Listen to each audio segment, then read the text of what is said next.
Good evening, ladies and gentlemen. Thank you all for joining the 22nd edition of the World Sustainable Development Summit, India's premier platform for deliberating the discourse around sustainability and climate change.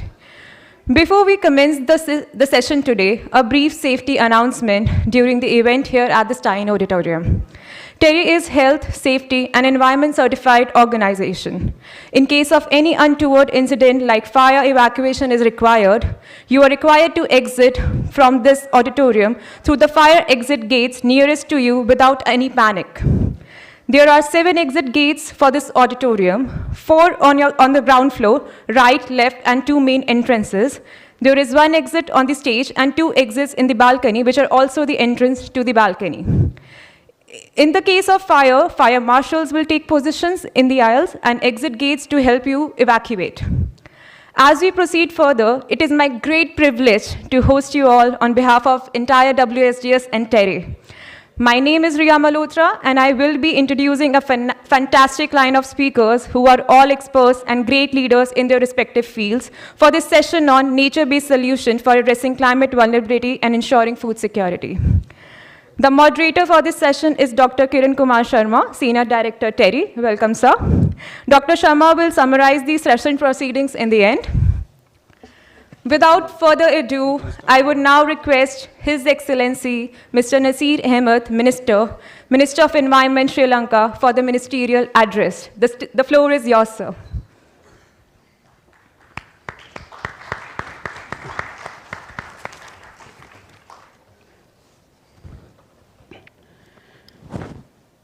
Distinguished Chairperson, distinguished speakers and panelists, ladies and gentlemen, good evening.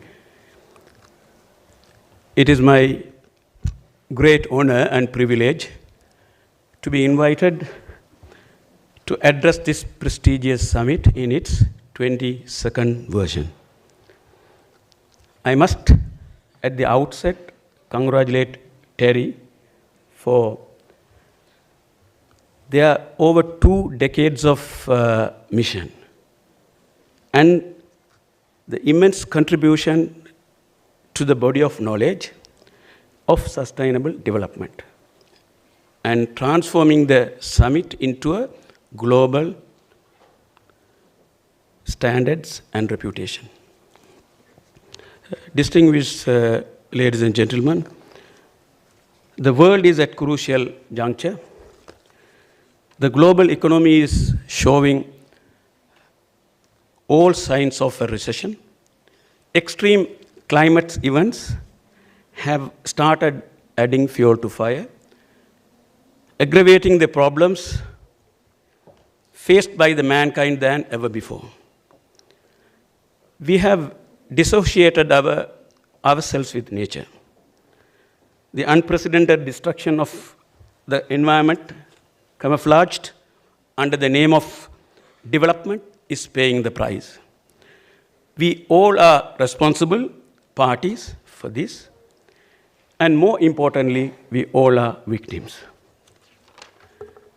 Shifting weather patterns as a result of climate change, affecting rainfall and temperature, are likely to impact the ecosystem goods and services such as clean water and food on which people rely. Though communities have been adapting to climate variability for centuries, their coping mechanisms as at present have been outpaced by the fast changing climate. Ecosystem can mitigate the impacts of natural hazards and make a valuable contribution to human resilience. Ecosystem degradation and the loss of ecosystem services due to climate change and other stresses directly affect people's livelihoods and well-being, while further increasing their vulnerability to climate change. We need to revisit the strategies used in the current development pathway. There is no way that we continue ourselves to business as usual as the usual scenario. Finding and adopting nature-based solutions is now being realized as a better development approach, considering management, conservation, and enhancement of natural resources. These are important pillars of development that will yield multiple environmental, social, and economical benefits and co-benefits, including food security and climate change. My country, Sri Lanka, is fully geared towards fulfilling targets set by the nationally determined contributions in 6 mitigation sectors and 9 adaptation sectors by 2030. Under the leadership of His Excellency the President Ranil Wickremesinghe, Sri Lanka is also targeting and developing a roadmap to be carbon neutral by 2050. With the commitments of the country to be in a green growth pathway, the nature-based solution will be the key to address many environmental related issues, including climate change and food security. I am happy to note that the NBS is also increasingly being recognized by government, donors, and academia as an effective approach to adaptation, which also provides considerable co-benefits relating to climate change mitigation and conservation of biodiversity.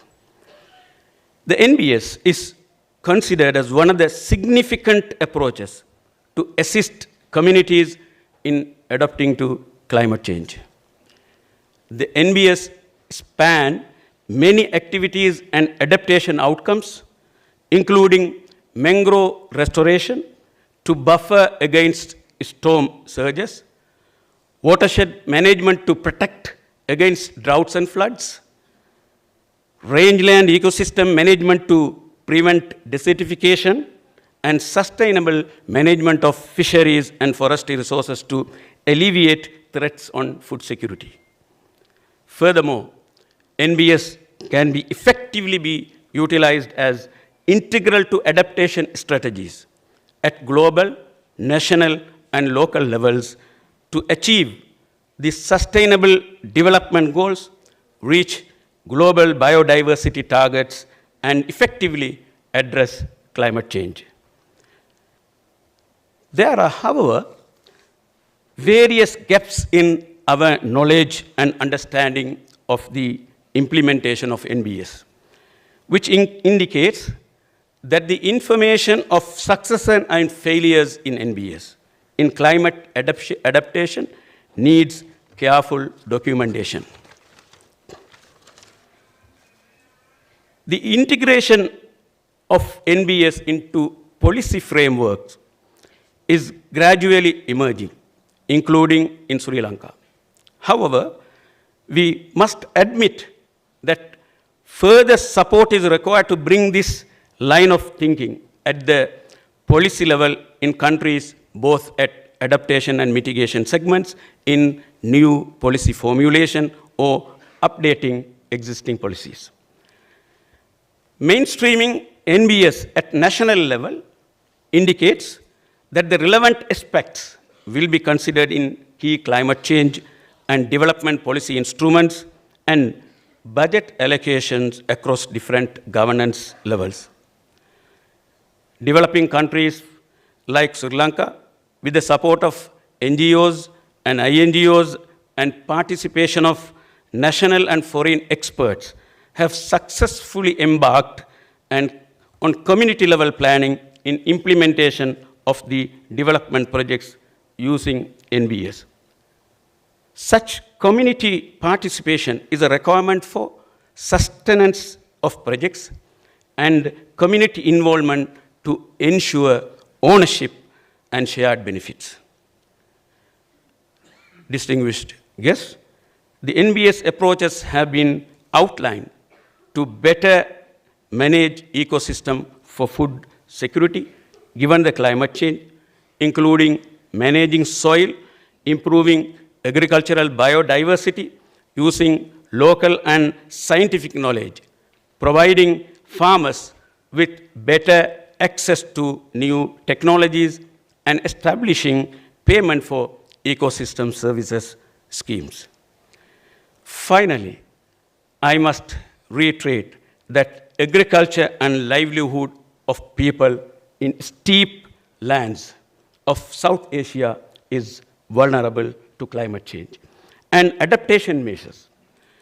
Use of NBS are required to sustain land's prosperity, to reduce vulnerability, and to enhance the resilience of the agricultural system to climate change.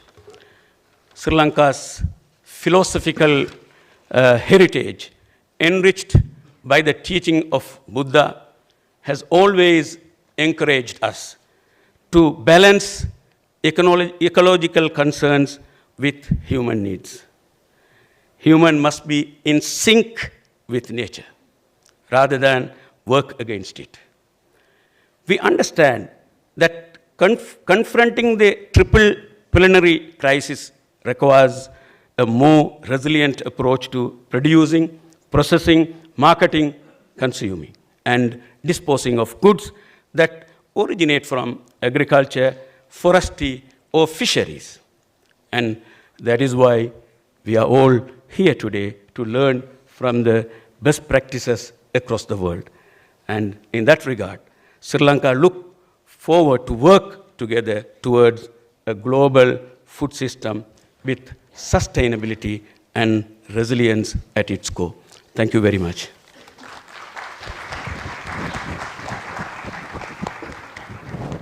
Thank you, sir. We greatly value your encouraging presence and for your valuable remarks. I now would like to share a recorded message of Her Excellency Ms. Beat Tvinnerim, Minister of International Development, Government of Norway. May I request the EV Console team to please play the recorded message. Excellencies, honorable ministers, and dear colleagues, it's a great pleasure for me to address you at this summit. It's timelier than ever that we reinforce commitments to enhance food security and climate resilience. I'm excited to see that TERI is gathering critical actors to discuss and hopefully bring forward contributions to solve the overwhelming challenges that we are facing. However, commitments are not enough. They must be followed with action. Nature is the first line of defense against climate-related disasters and other impacts of climate change. Nature-based solutions address major social issues such as adaptation to climate change, disaster risk reduction, and the fight against hunger. Scientific and institutional cooperation is an important part of this work, and we support this together with partners. Key actions to sustain food production include preventing soil erosion and improving soil fertility, for example, by maintaining vegetation cover. Sustainable management of agricultural soils and farming methods that improve soil health and structure also make it possible to increase production and reduce the risk of and damage caused by flooding and drought. Such actions are often low cost and low risk and can have beneficial social effects. It can also help to maintain our ecosystems and serve as examples that can be upscaled. However, nature-based solutions must be introduced in ways that protect the interests of small-scale farmers, indigenous peoples, and local communities as managers of natural resources and ecosystems. Inclusive processes are key to enhance adaptive capacity and build resilience. Norway has therefore adopted the principles of local-led adaptation. Food is people's most essential need, and food is the #1 priority in Norway's development policy. Therefore, I have recently launched a new strategy for food security. The main goal in our strategy is to improve food self-sufficiency through climate-robust food production by smallholders and the development of local value chains and markets. I know India and Norway have similar views on these issues. We will promote nature-based solutions for carbon capture and sequestration that contribute to climate resilient food production. Small-scale farmers, fishers, and aquatic food producers must have access to knowledge about climate adaptation, genetic resources, and technology so that they can continue food production despite changing climatic conditions. The Paris Agreement clearly establishes that climate change must be fought in a manner that does not threaten food production. We must cut emissions, adapt to climate change, and produce enough food at the same time. That is our common challenge. Our success in achieving that will determine our future. Norway is determined to do its part. We have committed to double our climate finance and at least triple our support to adaptation by 2026. I wish you all an inspiring summit and hope that will hopefully bring us closer to a more sustainable and equitable world. Thank you. Thank you, Her Excellency, for sharing your valuable remarks to the recorded session, to the recorded message. I now would like to share a recorded message by the Right Honorable Lord Goldsmith, Minister of State, Energy, Climate and Environment, Foreign Commonwealth and Development Office. May I request the EV Console team to please play the recorded message. With climate change making 17 out of every 20 people in India vulnerable to extreme weather, floods, droughts, cyclones, and so on, and with farmers facing increasing water scarcity, falling yields, rising costs, you don't need me to tell you that climate change is with us. And sometimes in the West, it's as if this is an academic issue, an issue of debate. But for communities on the front line, particularly, of course, the small island developing states, it is an existential and immediate threat. Likewise, the biodiversity crisis. We talk sometimes as if the collapse of ecosystems is a shame, but not a central concern. But it is those systems that provide us with the pollinators we need to grow food, the fish that sustain more than 1 billion people, and in the case of the great forest biomes, the very water we need for life. And the good news is that we know there is a clear path out of this, and nature-based solutions are an absolutely core part of that journey. And that's why the agreement reached in Montreal in December was just so important. The world finally woke up to the crisis and committed to halt and reverse biodiversity loss this decade. And at COP27 in Egypt, for the first time ever, states were encouraged to include nature-based solutions as part of their adaptation and mitigation actions. Now, that may sound like a minor step, but it is an acknowledgement of the inseparable link between the climate and biodiversity crises. Destroy forests and peatlands, and we lose the great carbon sinks, lose the coral reefs and mangroves, and coastal communities lose their natural defenses against extreme weather. And it is an acknowledgement that nature-based solutions such as crop diversification, agroforestry, can support biodiversity while also boosting food security and economic prosperity. Fundamentally, it's a recognition that there is no credible pathway to net zero that does not involve massive efforts to protect and restore the natural world that we all depend on. It's estimated that nature-based solutions could provide 1/3 of all cost-effective climate mitigation required by 2030. And in truth, it's probably much, much more than that. And yet they're so often overlooked, undervalued, underfunded. And that is why the UK government has committed £3 billion of our own international climate finance to solutions that protect and restore the natural world. And I'm thrilled that we've partnered with India to develop innovative solutions to protect nature and biodiversity. A year ago, for example, we jointly launched a climate information and drought early warning tool for the Mahatma Gandhi National Rural Employment Guarantee Scheme. It's already helping to protect livelihoods in some of the most climate vulnerable communities. We're also working together on numerous water and soil conservation projects to boost food security. And we warmly welcome India's focus on food security as part of its G20 presidency. And I want to thank the Energy and Resources Institute for all they do to drive sustainable development and for inviting me to address you today.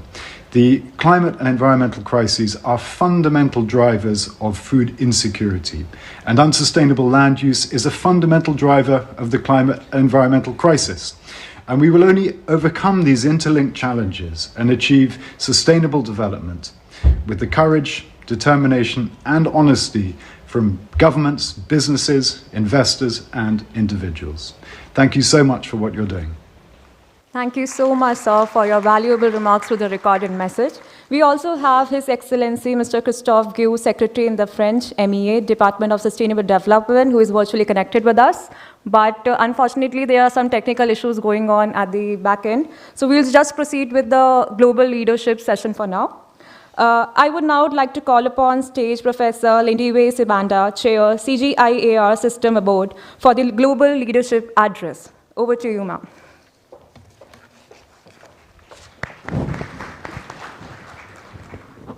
Thank you.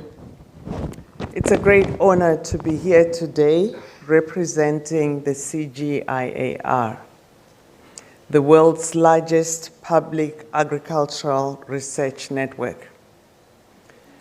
This year, with the presidency of the G20 at the heart of a region that's greatly at risk from climate change, India, through the Green Development Pact, is asking the world to focus on strong actions for the next decade, powering green development all over the world.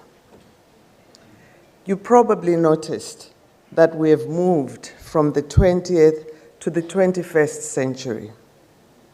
Challenges have also moved, and we need a deep paradigm and practice shift if we seriously want to ensure the world's sustainability. This implies looking at agriculture and food with new eyes. While food security remains a strong concern, as our colleagues and friends here in India and all over the world know, things have to change. I perfectly know that agriculture is the biggest driver of biodiversity loss and land degradation, and one of the major contributors to greenhouse gas emissions. I thus thank you, TERI, for inviting me to this summit to speak boldly to this issue. If agriculture is a major threat to the environment and climate, it is also one of the main levers to design and implement nature-based solutions. Food, land, and water systems actually represent a major entry point to ensure sustainable development. This was one of our main takeaway messages from the 2021 United Nations Food Systems Summit. Similarly, at the UNFCCC COP27, the transformation of our global food systems has been recognized as being central to climate change battles that we are all fighting. I therefore support the call from the Indian government.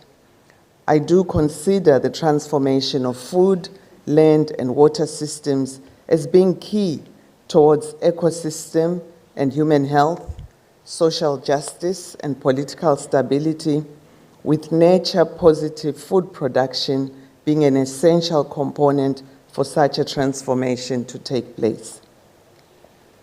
This calls for new practices to maintain biodiversity and ensure ecosystem services.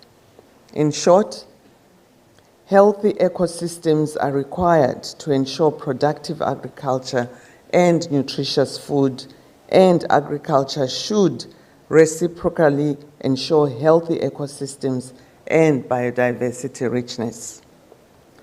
This is much more than just taking environmental concerns into account when producing our food. This is about resetting the multiple functions of agriculture.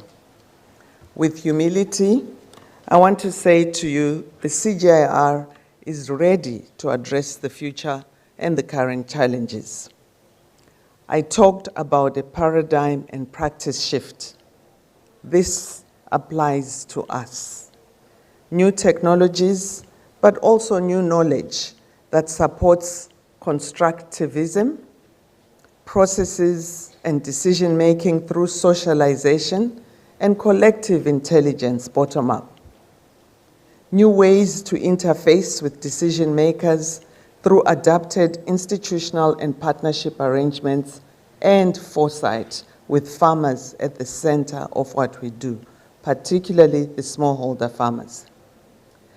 This is why, as one CGIAR, we've embarked on a new journey, bringing all CGIAR centers together, generating a new portfolio of research initiatives, not those solutions from the 20th century, but new ones to contribute to 5 impact areas, including, amongst others, climate adaptation and mitigation, environmental health, and biodiversity. This new portfolio provides integrated solutions for complex challenges. Let me illustrate our renewed ambition through a few examples of nature-based solutions. Some of these initiatives aim at improving the management of water, soil, nutrients, and biodiversity in food systems through circular economy and agroecological approaches. Similarly, adaptation to and mitigation of climate change through adapted practices that are central for all the other work that we do. Some look at valuing biodiversity functions of genetic resources and their capacity to contribute to ecosystem services. Others look at promoting both indigenous food systems and traditional knowledge on the one hand, and modern technologies such as digital interventions as sources of innovation and adaptation. Yet, while there is no time to lose, we all know that transformation is not taking place with the required pace and intensity.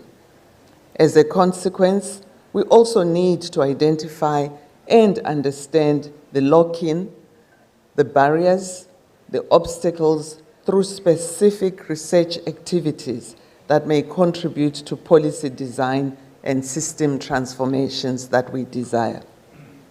Finally, transformation requires knowledge and collective intelligence, but also innovative partnerships at the local, at the regional, and global levels. We are playing at all those 3 levels. And this is why we are currently reviewing our partnership strategy towards capacity strengthening and capacity sharing. We are ready to do our part to contribute. We will not do it alone. We will engage at all levels, at the local level, the national level, at regional level, and global level, with all the institutions that play at these levels. We will engage in ways that are adapted to the huge diversity and the different contexts. Today's panel presents an enormous amount of influence. Let's embrace that power. Let's put our heads together and design and implement nature-positive solutions. We have no option. I therefore look forward to an energetic and an enlightening session. Thank you very much.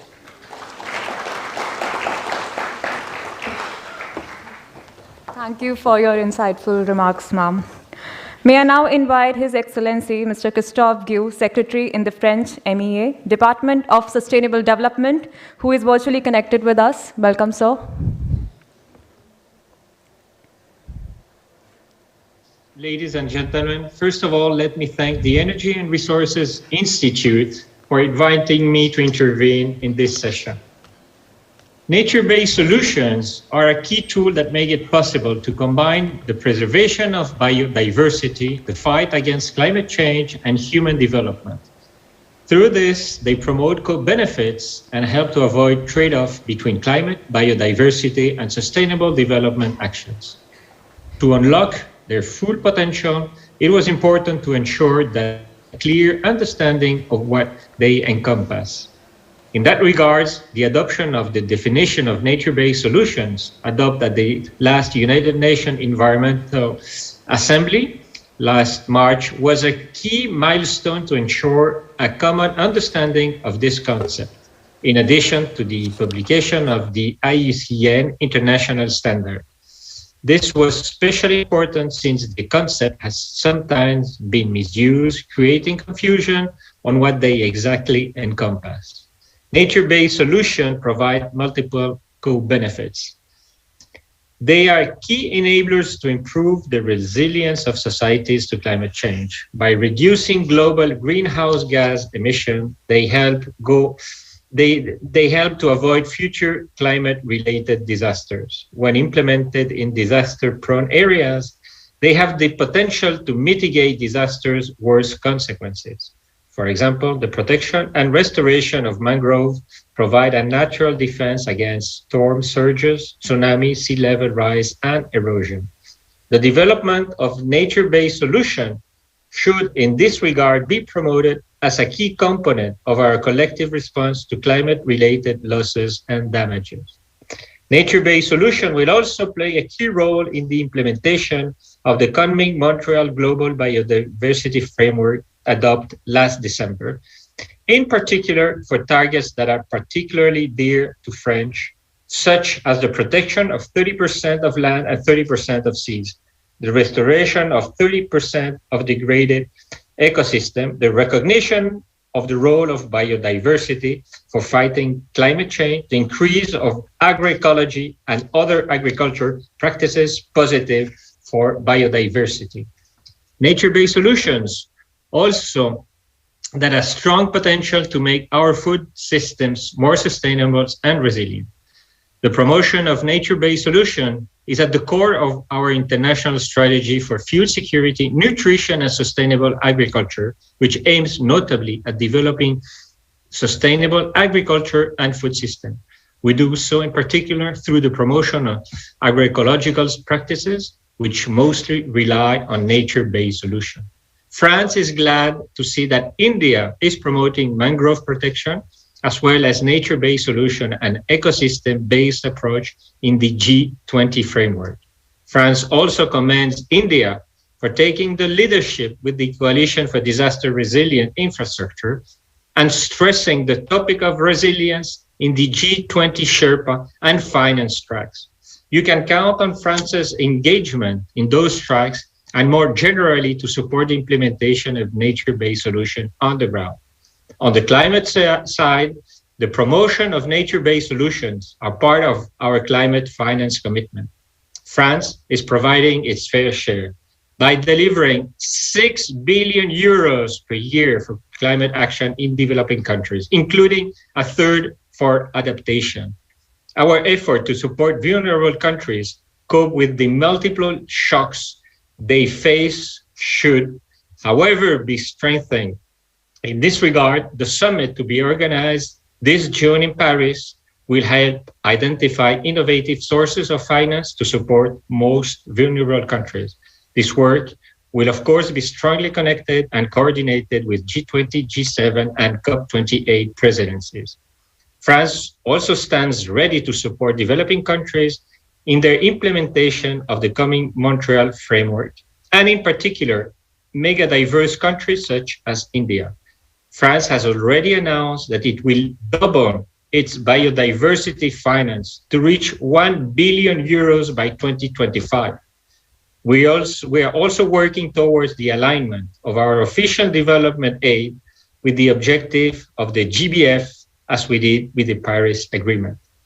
Mainstreaming biodiversity within all development projects, including through nature-based solution will also be necessary to make sure that international finance do not harm nature and rather contribute to its conservation and restoration. Finally, France will also continue to promote and implement nature-based solutions for food security and nutrition. France has embedded agroecology in its national legislation since 2014 and supports agroecological practices in a number of international fora, but also in a number of concrete development projects, including in support of the Great Green Wall Accelerator. We also support the Agroecologic Coalition launched at the 2021 United Nations Food System Summit. This coalition gathers not only government, but also international organizations such as FAO, IFAD, WFP, UNDP, and UNIP, Farmers Organization and Research Institute. Thank you very much for your kind attention. Thank you so much, sir, for connecting with us virtually and sharing all the insights about what France is doing in this segment. I now have the pleasure to invite Professor Anand Patwardhan, Center for Global Sustainability, University of Maryland, for the leadership address. The floor is yours, sir. Good evening. Thank you very much, Your Excellencies, distinguished speakers on the panel, ladies and gentlemen. Many thanks to the organizers for inviting me for this really important conference. It's a pleasure to be here and in person. The SDGs were adopted in 2015 with the expectation that they would be realized by 2030. So we are at a critical midpoint in that process. In that regard, WSDS 2023 assumes particular significance as a moment not only to take stock of how much we have achieved, but really as a moment to think about how we may accelerate action, because we actually fall far short of where we should be. I'm particularly happy to be a part of this session on nature-based solutions for climate vulnerability and food security, though perhaps rather than nature-based solutions, I would say that nature is the solution. Nature will protect only if nature is protected. The degradation of ecosystems and the loss of natural capital is one of the key reasons why we are vulnerable and food insecure in the first place. Whether it's the loss of mangroves in coastal areas that increase the destructive effect of storms, or the degradation of soils that leads to a loss of agricultural productivity in either case. Therefore, our starting point has to be to protect what we have.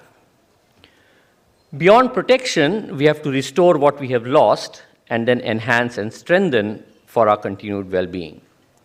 So if protect, restore, and enhance is the what, how do we accomplish this? I think the how has to start with the recognition, and some of the other speakers have, including Lord Goldsmith, have already pointed this out, that we have been dealing with problems and figuring out solutions in silos. Even environmental problems are divided up amongst different conventions, the UNFCCC, the CBD, the CCD. But many of these problems have the same root drivers. The degradation of soils leads to desertification on the one hand, and also greater vulnerability to climate variability. And then the inability of landscapes to support agricultural output leads to greater conversion pressure on forests and other natural ecosystems. So one root driver leads to multiple adverse outcomes. I would actually take this one step even further and argue that from a sustainability perspective, given that this is the WSDS, these interlinkages are not only across environmental problems, but across social and economic as well. The same soil degradation that leads to loss of productivity also has consequences for livelihoods. And for subsistence farmers, this is also food insecurity.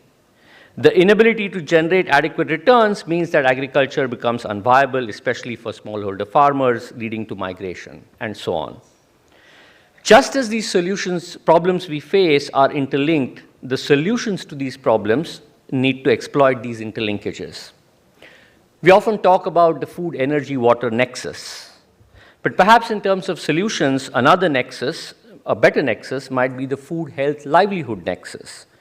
A more diversified crop mix, including one that, for example, includes millets, and we have the National Millet Mission in India to thank, might not only be more resilient to climate variability, but might lead to improved returns and improvements in nutritional quality.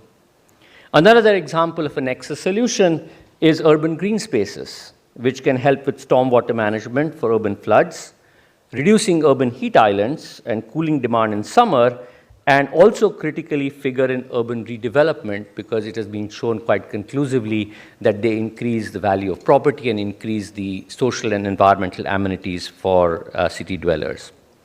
So what is holding us back from these integrated solutions? The report of the Global Commission on Adaptation, which I had the privilege of leading, called for 3 revolutions in understanding, planning, and in finance. The challenge of planning is one of coordination and overcoming these silos. The food, health, livelihood nexus I mentioned is a classic case. In India, that would be at least 3 ministries: agriculture, health, and rural development. As MNREGA has been mentioned, and MNREGA is regarded as one of the world's largest social protection programs. Can we ensure that the assets that are created using the 100 days of labor through MNREGA are actually enhancing natural capital? Indeed, we may argue that we need to ask for and prioritize solutions that deliver on multiple objectives and solve multiple problems at the same time. This is a core issue of planning.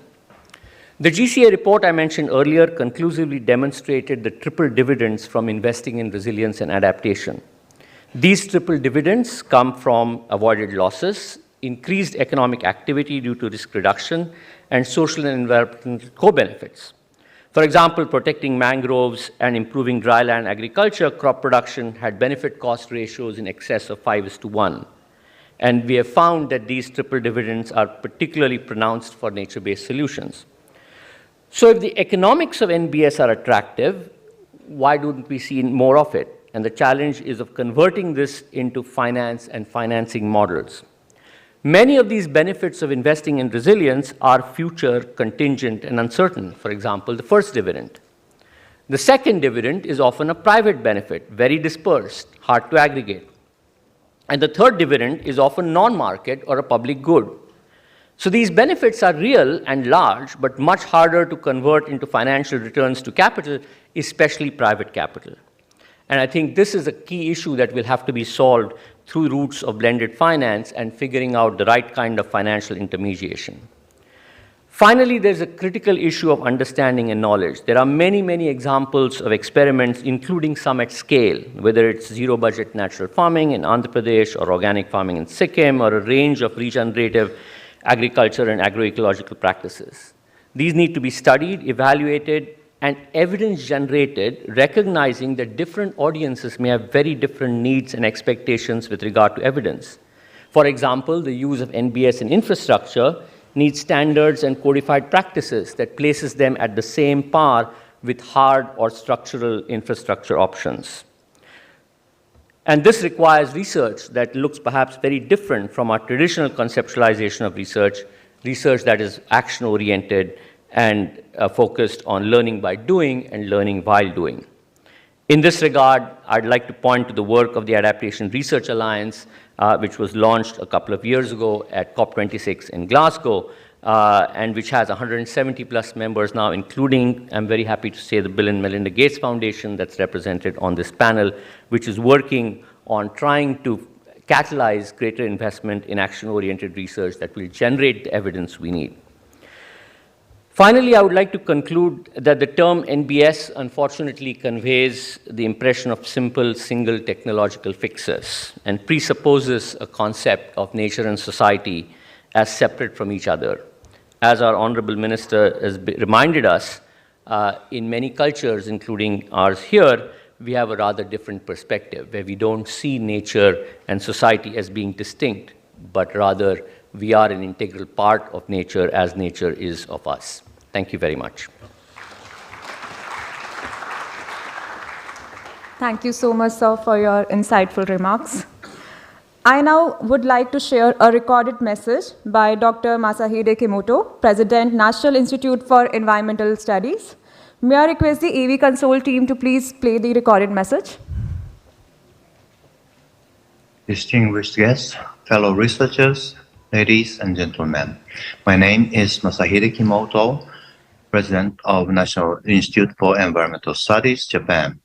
It is a great honor to deliver an address here at the World Sustainable Development Summit 2023. The National Institute for Environmental Studies is the Japanese research institute.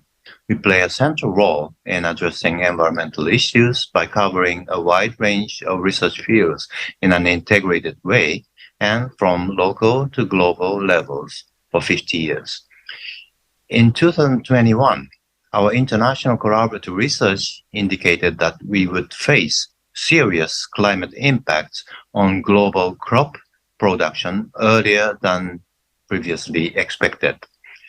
Next 10 years are decisive for the issue of climate change, and we are focusing on how to develop scientific knowledge that feeds into societal decision-making process to realize decarbonization and adaptation. One of our research divisions manages Asia-Pacific Adaptation Information Platform called APPLAT. This web-based platform provides data and tools for supporting countries in Asia-Pacific regions to develop a national adaptation plan. In terms of business sector involvement, we provide examples of efforts to develop climate-compatible products or services through this web-based platform. This platform also showcases nature-based solutions, which has helped communities cope with the varieties of societal challenges around the world. Nature-based solutions are increasingly recognized as multi-beneficial and cost-effective solutions to reduce greenhouse gas emissions and to adapt to climate change. There are some good practices of nature-based solutions called Satoyama or Satoumi in Japan. Satoyama in Japanese means woodland close to living area, and Satoumi stands for coastal area next to living quarters. Traditionally, Japanese people enjoy the benefits of these natural resources and made efforts to preserve them. Satoyama and Satoumi provide good examples of nature-based solutions, and indeed, the Ministry of the Environment in Japanese government conduct a big campaign to provide their use and preservation. Modern examples of Satoyama can be seen in many prefectures in Japan. In Chiba Prefecture, biochar made of thin wood is used as soil conditioner, then CO2 sequestration can be achieved with agricultural activity. Also, Shizuoka Prefecture is thriving with exploration of seaweed beds, which contribute to increasing fish catch and CO2 removal. And local governments are working on mass production of seaweed-attached substrates to upscale this Satoumi project. Biodiversity Research Division in our institute has the advantage of being able to collaborate with the climate change and adaptation specialists to elucidate the function of natural ecosystems to explore the possibilities of nature-based solutions to climate change. We also develop and promote the use of large-scale computer simulation model called Asia-Pacific Integrated Model, AIM. This model can be used to evaluate various mitigation and adaptation options quantitatively, and therefore can help stakeholders planning and decision-making toward achieving carbon neutral and climate resilient societies. The model is used in many Asia-Pacific countries. For the sake of tackling climate crisis and ensuring food security, I believe there is no single solution that solves everything. Therefore, I am sure that further communication and collaboration among researchers and stakeholders in various sectors would be crucial. Finally, I congratulate the success of this summit and thank the organizers for this, giving me this opportunity to speak. Thank you very much. Thank you so much, sir, for sharing the recorded message and talking about NIES and also some examples in Japan that are effective. I now have the pleasure to invite Dr. Vinod Mathur, Vice Chair, IBPES Bureau, for the leadership address. The floor is yours, sir.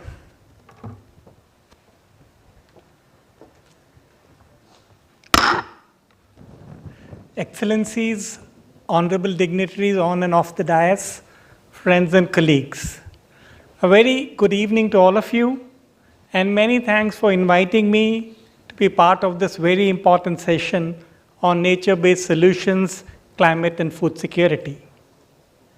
I would begin by quoting from the Global Assessment Report on Biodiversity and Ecosystem Services of the Intergovernmental Science Policy Platform on Biodiversity and Ecosystem Services, known as IBIS, of which I currently work as one of the vice chair, that humanity's dependence on natural resources has grown dramatically. So obviously this has consequences.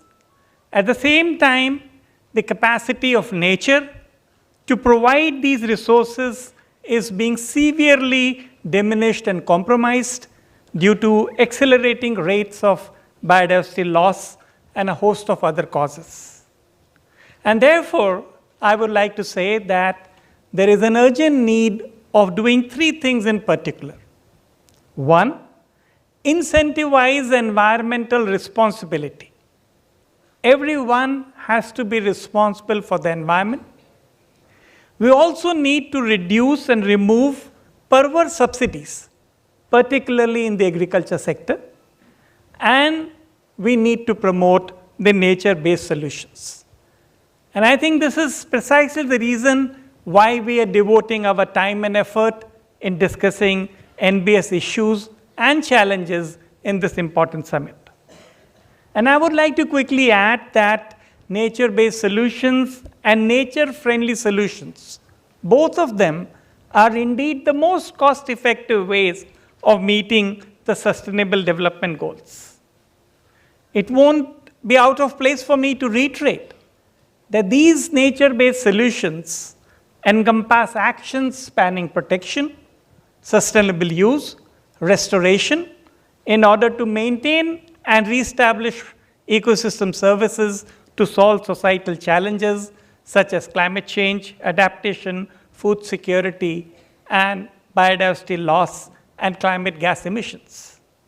And therefore, it will not perhaps be an exaggeration if I were to say that nature-based solutions are basically the essential elements for jointly achieving the objectives of several conventions, particularly the UNCCC, the UNCCD, the UNDRR, the Convention on Biological Diversity, Ramsar Convention, and achieving the Sustainable Development Goals.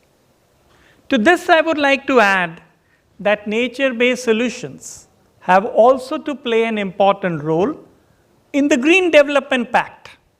And this is the pact which is being talked about and being visualized under India's G20 presidency. So this is where we need to look at that how can nature-based solutions be integrated in the Green Development Pact that we are discussing, that we are talking, that we need to put in place in India's G20 presidency. Now, while the significance of NBS in addressing climate vulnerability and ensuring food security at the global, at the regional, at the national level is being increasingly understood, I don't have to reiterate that to this audience, but I would like to draw your kind attention to another area of conservation concern. And this is an area where we need to bring the climate community and the biodiversity community together. I am now referring to the conservation estate or the space which conservation needs. We want to protect the loss of biodiversity. We want to protect the species from getting extinct. But where is the space? Scientists have been working very hard in the last few years to tell us that conservation needs space, species need space, and that is the space where we have recently negotiated what is called as the 30 by 30 High Ambition Coalition for Planet and People. Interestingly, it was only in October 21 that India joined this coalition. We were, at that point of time, the 71st country in the world to join that. And today, I am very happy to say that more than 110 countries are part of this coalition. So what is the goal? The goal is to achieve 30% of conservation for land and sea by the year 2030.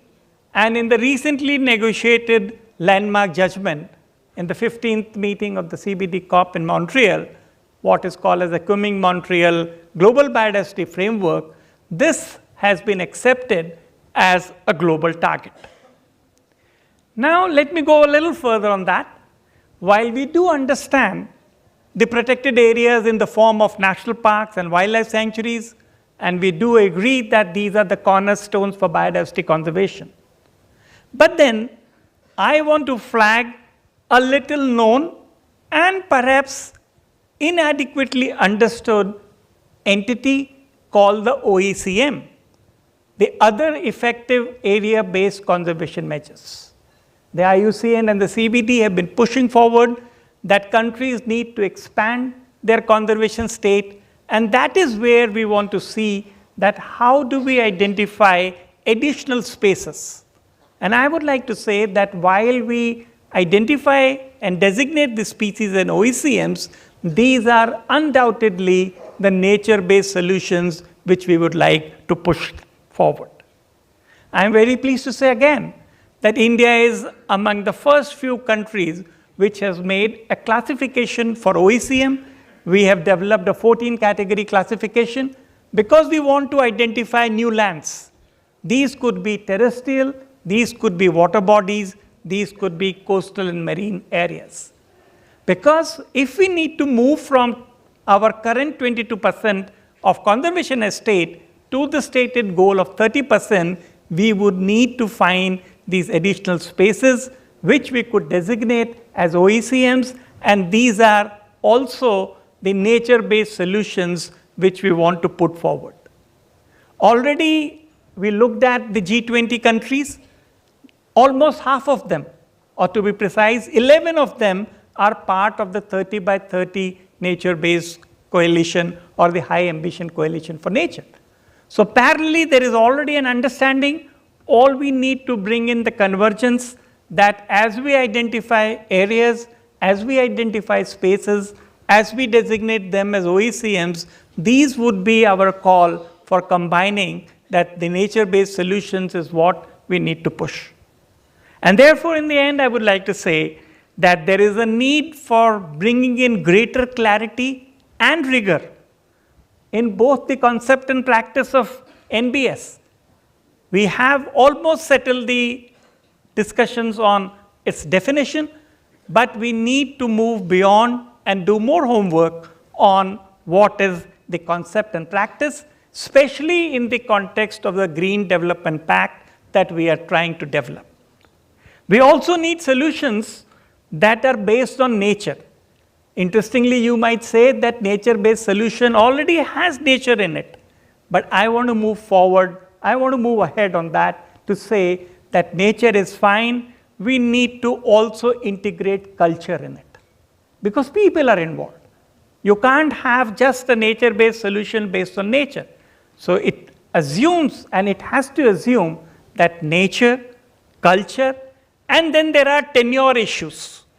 I don't want to open up a debate on those, but yes, these are very important areas of concern that when we talk of nature-based solutions, we need to look at the nature, we need to look at culture, and we need to look at the tenure. When these three things will be together, I have no hesitation in saying that we will be securing the NBS. And in order to secure them, we need a combo approach which includes nature, culture, and tenure. And finally, I would like to adapt a recent quote from our erudite Honorable Minister of External Affairs, Mr. Jaishankar. And I would say that we need to work collectively. We need to work collectively for a new globalization paradigm with a focus on vulnerable populations to address challenges to environment, food, energy security using appropriate nature-based solutions. And this will help us to ensure that the needs of vulnerable communities are met without delay. And we jointly work to bring together the walls faced by young people in developing countries in accessing opportunities for both effective nature conservation and sustainable development. Thank you very much. Thank you for providing with us.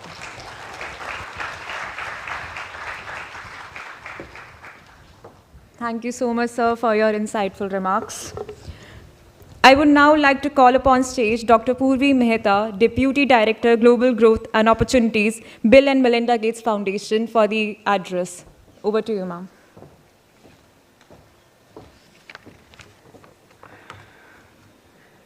Thank you very much, congratulations to TERI for yet another international forum and bringing stakeholders from across the board together. I've been part of the TERI annual event for quite a few years now. What is really very interesting to see in this year's event is, I think, the focus really on solutions and not just diagnosing the problem, and also the highlight in, I was looking at the agenda, the highlighting the interconnectivity and the interdependence of various sectors, whether it is food security, climate, sustainability, rural development, health, and so forth.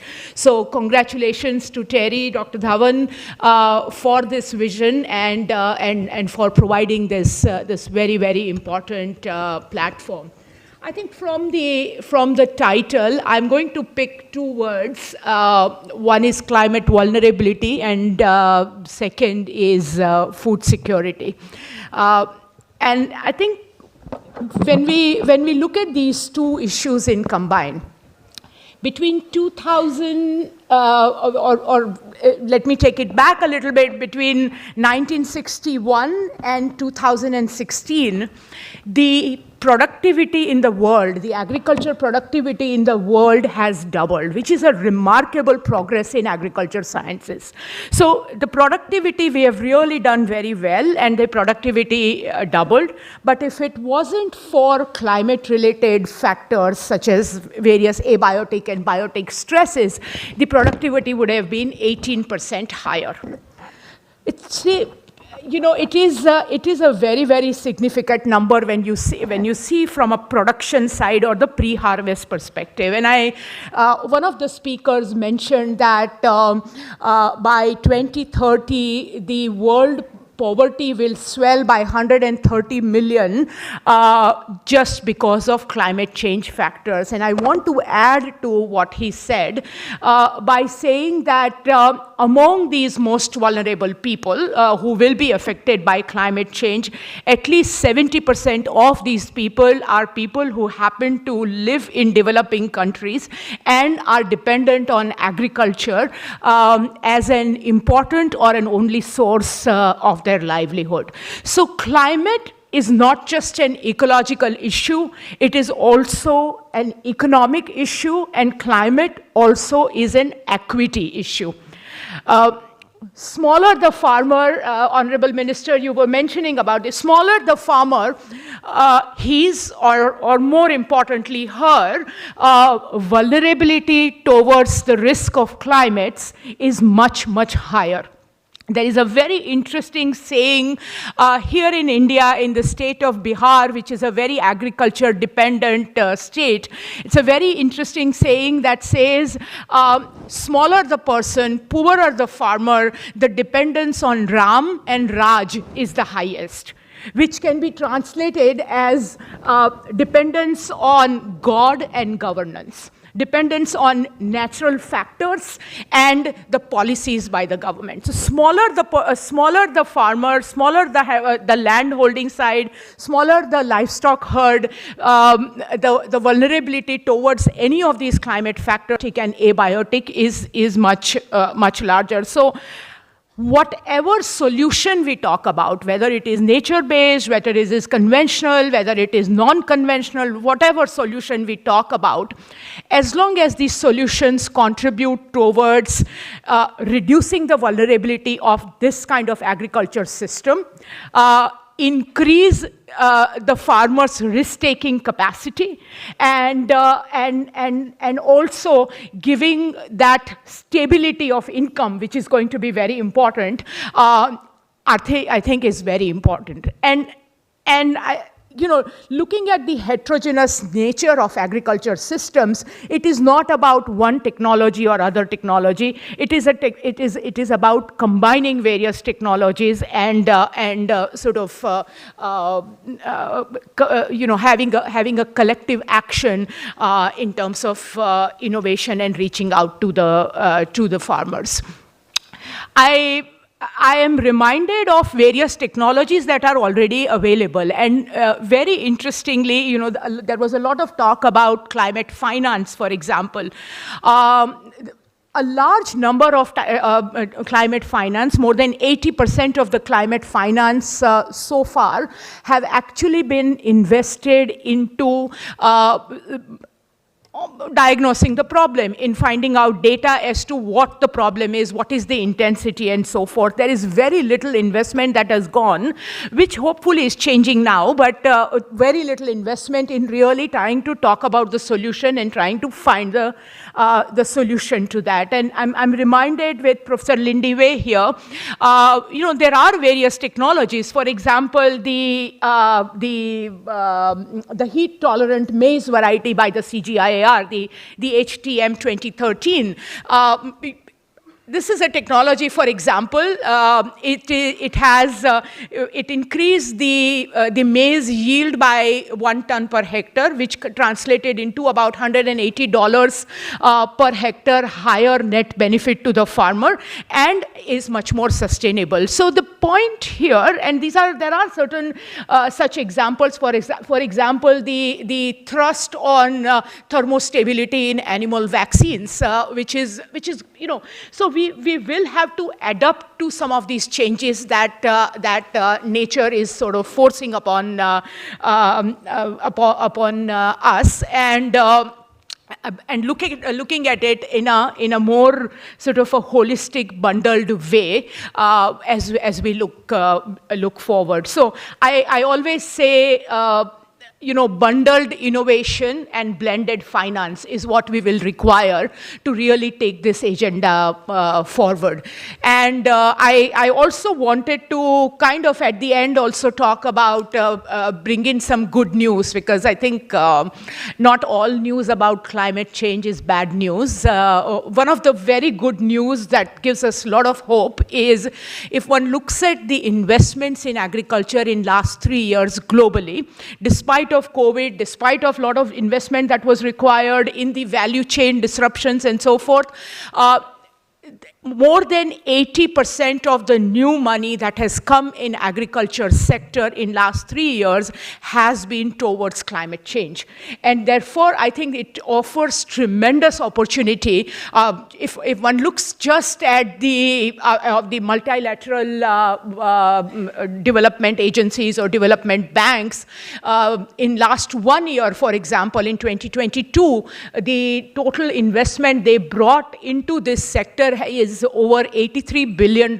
So I think it is not the question of how much money, it is the question of what sectors we are going to invest this money in, because that is also going to be very important. The other data also is that over 70% of the money goes into 5 commodities in agriculture.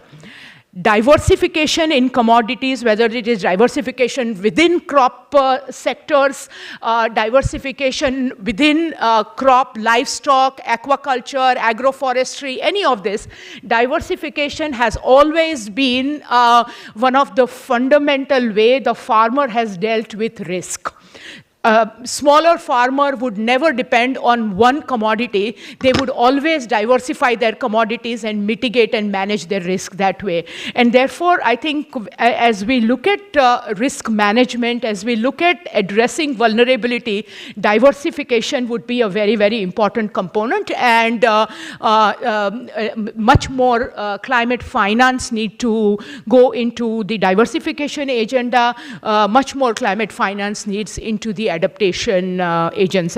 So thank you very much again to TERI. I also see Dr. Desai, the chairman of TERI, joining. Thanks for this fantastic forum in bringing this kind of multi-sectoral discussions on board. So thank you.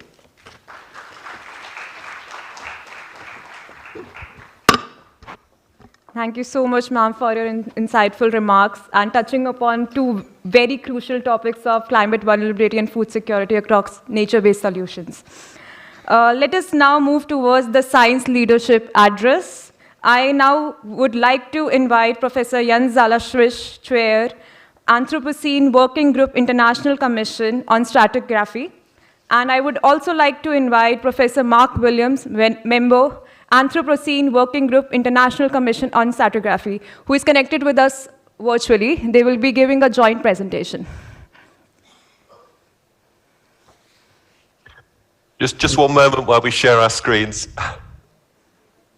In the meantime, thank you very much from both Mark and me for the opportunity to talk at this conference. It's a privilege to be asked.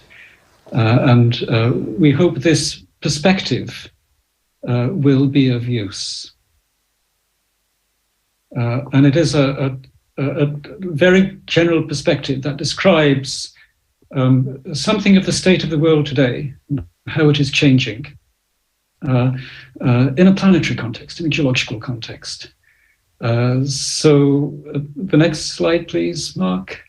And it's an idea that came not from a geologist, but an atmospheric chemist, Paul Crutzen, Nobel Prize winner, who at a meeting in Mexico in 2000, when global change was being talked about in the Holocene, the epoch that has been in existence for 11,000 years since the last ice age. And Paul Crutzen stood up and said, stop, the world has changed so much recently that we're no longer in the Holocene.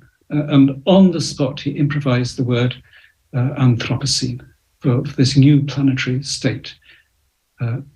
Next slide, please.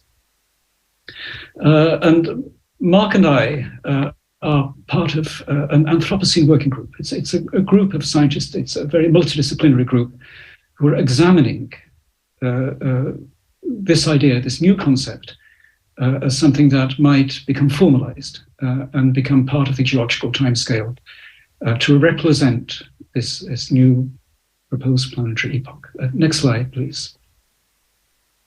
That's our logo, the line of our logo, which symbolizes what the Anthropocene is. And the horizontal line at the bottom is 15,000 years of part of planetary history. And this is a history of change in atmospheric carbon dioxide in the air.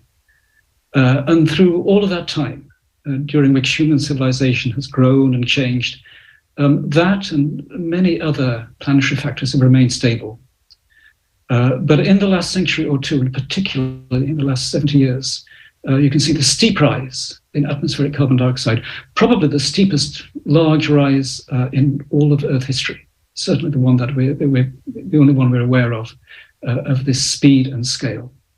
Next slide, please. And it's not just carbon dioxide, it's very much else. It is much more than climate change. It is physical geographic change.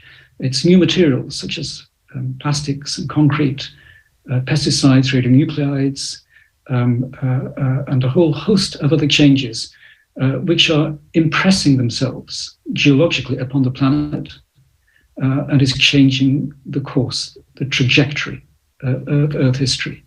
It's not a passing blip. This will very much shape the pattern for the future. Next slide, please. Again, it's just one facet. A very good deal of that has been driven by enormous energy use. Again, since the last 70 years, more energy has been expended by humans than in the 11,000 years previously. It is just an extraordinary step change in human impact. And the next slide.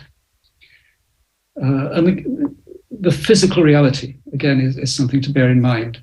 The amount of industrial carbon dioxide in the atmosphere, our carbon dioxide, is about 1 trillion tons.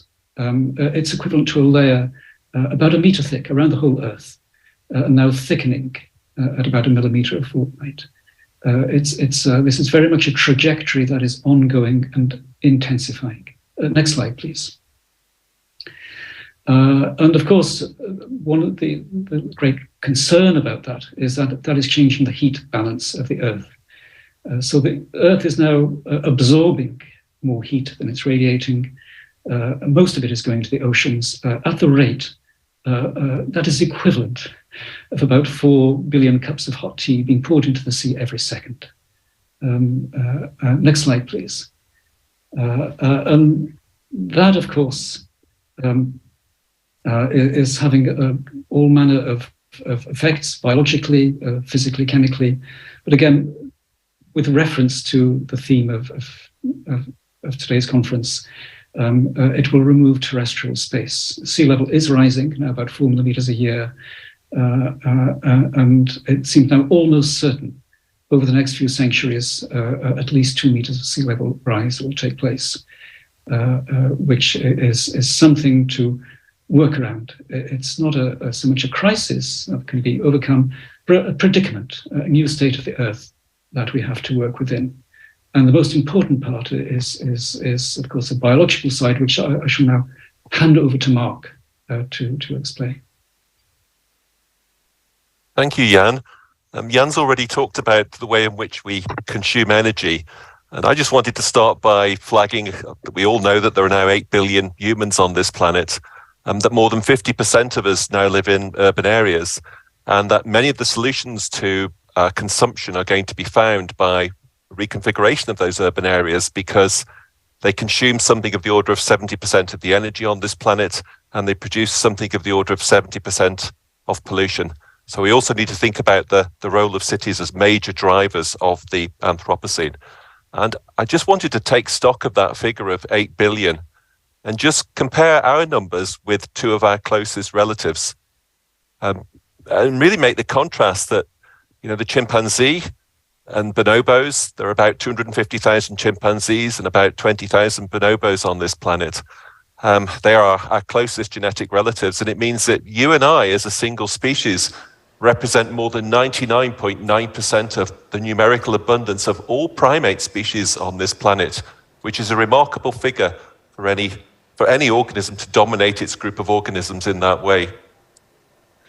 And a result of our actions over the past 10,000 years, now accelerating very rapidly over the past couple of centuries, is we've also halved the mass of the biosphere. Again, a staggering figure for a single organism to do that on a planetary scale.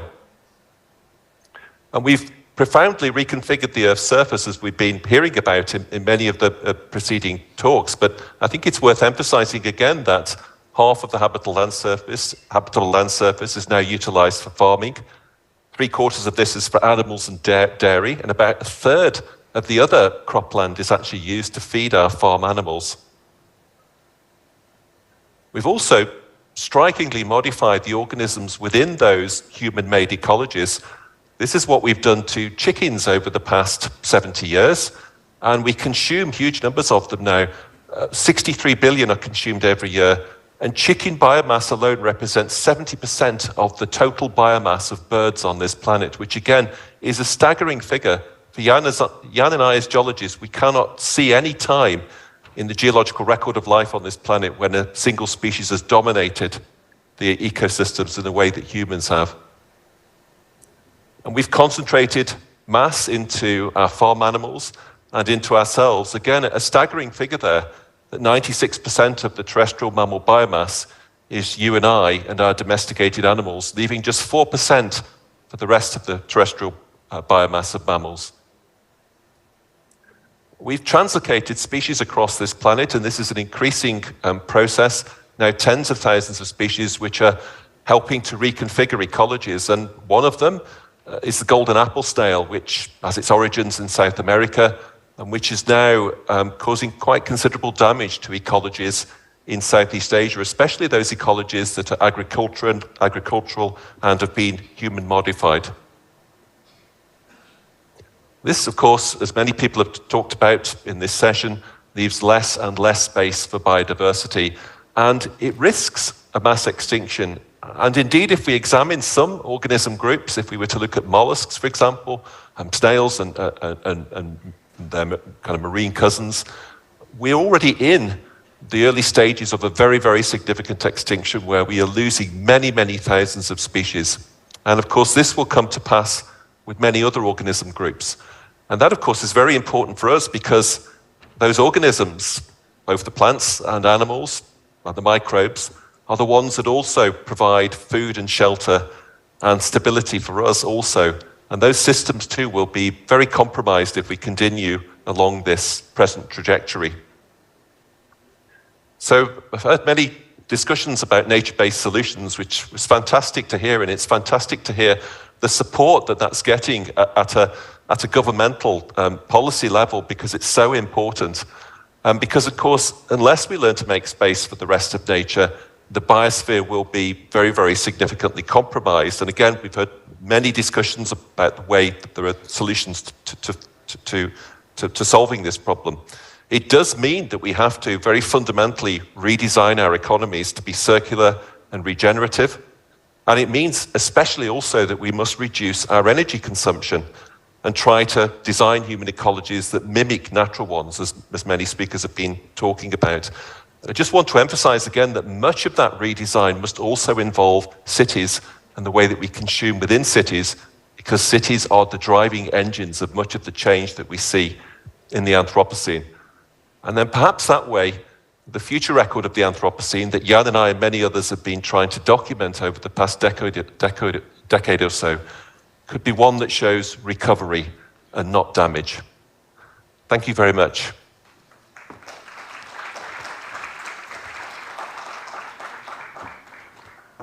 Thank you so much, sir. I would now request our moderator, Dr. Kiran Kumar Sharma, Senior Director, TERI, to come forward and summarize the proceedings. Over to you, sir. Thanks. Good evening, and I will not try to summarize this very rich discussion which has gone on for the last 90 minutes. I don't want to condense it into a few words, but essentially just highlight a few areas I think which came out very, very clearly in this whole thing. We started with nature-based solutions. I did see there's much more hope than despair. We see a lot more positiveness here in this whole discussion, 90 minutes. All the organizations, all the speakers presenting new opportunities which are emerging. So we're not really looking at finding problems anymore. I think we already defined those. We're looking at finding solutions. And I just circled a few keywords here. So for example, Sri Lanka, Honorable Minister mainly mentioned that Sri Lanka has resolved to implement NBS at full scale by 2050. So that itself, I think, I'm sure many other countries, including India, are doing that. So that's the hopeful part we're looking at. Addressing, of course, SDGs, and very important to look at the solutions at the local level, at the regional level, and global level. So that's where I think we need to have. But again, commitments are not enough. We need to actually have clear actions anymore. We did hear that a third of the solutions will be implemented by 2030, especially using NBS. And that's again a hopeful solution. So that gives us some lead time to find new opportunities, new solutions. CGIAR, I think there's nothing much to be said because it's such a big organization. I think they have a global footprint. And now the CGIAR itself is reorganizing itself. I think that shows that there's a realization within the CG centers as well as the donors of the CGIAR that we need to work in a different way, look at climate adaptation, protecting biodiversity and environment. A lot of these things were there in the CG centers earlier as well, but I think there's a renewed interest looking at nature positive solutions. And when I talk of CGIAR, I think I also talk about at least 70 to 80 donors who are funding CGIAR. So that's a collective resolve coming from, globally and getting condensed into the one CGIAR now. CGIAR is called one CGIAR, which means there's a common resolve to follow. Of course, when we talk of CG, then there's also the partnerships comes automatically, especially with the national partners, north-south, south-south collaborations, and that's a hallmark there. It was good to hear that French Biodiversity Fund will increase to about $1 billion and growing further. So that's what you need. We keep talking of climate finance, or finance for climate action, but then you need funds to do all those things. So that's the French Biodiversity Fund. What I liked really was, rather than nature-based solutions, nature itself is a solution. I think that was a very, very powerful statement here, because we need to look at how to use nature itself. So rather than looking at solutions from outside, so the solutions have to come from within the nature itself. There are tools and technologies available for where one can look at models, develop new models for adaptive plants. We look at examples of biochar and seaweeds, but I'm sure had we more time, I'm sure we would have gone through many more nature-based solution examples. So nature-friendly solutions was another keyword I came across. Nature-based solution versus nature-friendly solutions. So that I think should be followed. Bring the nature as part of the solution itself. And BMGF, again, the good news was, Puri mentioned that over 80% of the new investments are actually going into climate change in agriculture. So that's, again, it seems there's a positive action already happening. So I will close here with the hope that I think this was a very rejuvenating session at the end of the day, and thank all the speakers of this session for coming forward, giving their time and giving us new ideas and more of the hope. I think that's the most important one here. So thanks a lot, and have a good evening and enjoy the next session. Thank you. Thank you so much, sir. With this, we conclude the plenary session. I thank all the speakers and dignitaries for the valuable time. I request all of you to please come forward for a group picture.